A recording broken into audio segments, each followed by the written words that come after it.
ଜୟ ଜଗନ୍ନାଥ ବନ୍ଧୁଗଣ ଭାରତ ଏବଂ ଜିମ୍ବାବ୍ୱେ ମଧ୍ୟରେ ଚତୁର୍ଥ ଟି20 ମ୍ୟାଚ୍ ଥିଲା।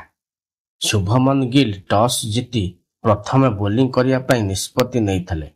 ଏହି ମ୍ୟାଚ୍ରେ ଭାରତ ଜିମ୍ବାବ୍ୱେକୁ 10 ୱିକେଟରେ ପରାସ୍ତ କରିଛି। ବନ୍ଧୁଗଣ, ଏହି ମ୍ୟାଚ୍ରେ ଭାରତର ଖେଳାଳିଙ୍କ କମାଲ ବିଷୟରେ ଆମେ ଆପଣଙ୍କୁ କହିବୁ। ଆପଣମାନେ ଯଦି ପ୍ରଥମ ଥର ଆମ ଭିଡିଓଟିକୁ ଦେଖୁଥାନ୍ତି ତାହେଲେ ଭିଡିଓଟିକୁ ଗୋଟେ ଲାଇକ୍ କରିଦେବେ ଏବଂ କ୍ରିକେଟ ଖବର ପାଇଁ ଚ୍ୟାନେଲକୁ ସବସ୍କ୍ରାଇବ୍ କରିଦେବେ। ଭାରତ ଟସ୍ ଜିତି ବୋଲିଂ କରିବା ପାଇଁ ନିଷ୍ପତ୍ତି ନେଲା ପରେ ଜିମ୍ବାବ୍ୱେ ବ୍ୟାଟିଂ କରିବାକୁ ଆସି 20 ଓଭରରେ 7ଟି ୱିକେଟ ହରାଇ 152 ରନ୍ କରିବା ପାଇଁ ସକ୍ଷମ ହୋଇଥିଲା।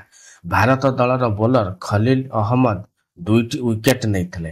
ତାଙ୍କ ସହିତ ତୁଷାର ଦେଶପାଣ୍ଡେ, ୱାଶିଂଟନ ସୁନ୍ଦର, ଅଭିଷେକ ଶର୍ମା ଏବଂ ଶିବମ ଦୁବେ ଗୋଟିଏ ଲେଖାଏଁ ୱିକେଟ ନେଇଥିଲେ, ଯାହା ଫଳରେ ଜିମ୍ବାବ୍ୱେକୁ 152 ରନ୍ରେ ଅଟକାଇ ଦେଇଥିଲେ। ଜିମ୍ବାବ୍ୱେ ଭାରତକୁ 152 ରନ୍ର ଲକ୍ଷ୍ୟ ଦେଲା ପରେ ଭାରତ ଏହି ଲକ୍ଷ୍ୟକୁ ପିଛା କରିବା ଆରମ୍ଭ କରିଥିଲା। ଭାରତ ଦଳର ଓପନର ବ୍ୟାଟ୍ସମ୍ୟାନ୍ ଯଶସ୍ୱୀ ଜୟସ୍ୱାଲ ଏବଂ ଶୁଭମନ ଗିଲ୍ ଏହି ଦୁଇ ଜଣ ଖେଳାଳି କମାଲ କରି ଦେଖେଇଛନ୍ତି।